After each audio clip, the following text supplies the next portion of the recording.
It's not unusual to see cheering crowds greeting troops and veterans in 4th of July parades and celebrations for Memorial Day and Veterans Day. Flyovers featuring the latest bombers are common at high-profile sporting events, and Fleet Week programs put military hardware front and center.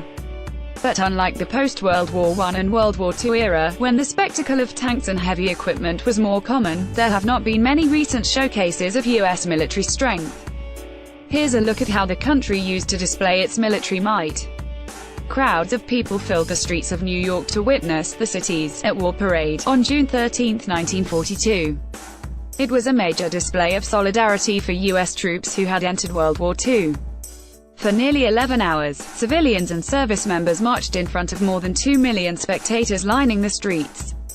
In 1946, another military parade was held in New York to celebrate the Allied powers' victory over the coalition of Axis powers in World War II. More than 10,000 soldiers with the 82nd Airborne Division participated alongside dozens of tanks and other military hardware. 1953, Eisenhower's inauguration, remembered as the longest in American history. President Dwight Eisenhower's first inauguration parade featured 73 bands, 59 floats and plenty of military assets. After waving to the cheering crowds, Eisenhower got a first-hand look at what was then considered one of the most devastating pieces of American artillery, an 85-ton atomic cannon that could fire a shell 20 miles. In 1957, the crowds once again returned to Washington for Eisenhower's second inauguration, and so did the tanks.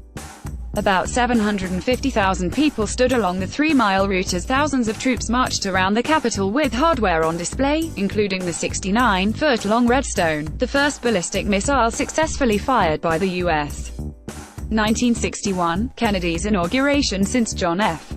Kennedy's inauguration took place in the middle of the Cold War, it wasn't surprising to see dozens of missiles paraded in front of the world, including the Nikes used, the Army's first missile designed to intercept ballistic missiles. Kennedy waved to marching soldiers and sailors aboard enormous Navy boats being towed down Pennsylvania Avenue. The boats resembled a vessel he commanded during World War II that was rammed by a Japanese destroyer.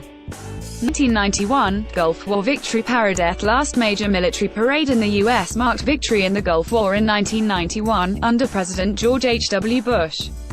Near-daily tributes were held across the U.S. to welcome home troops who were part of Operation Desert Storm, but New York and Washington held the biggest celebrations.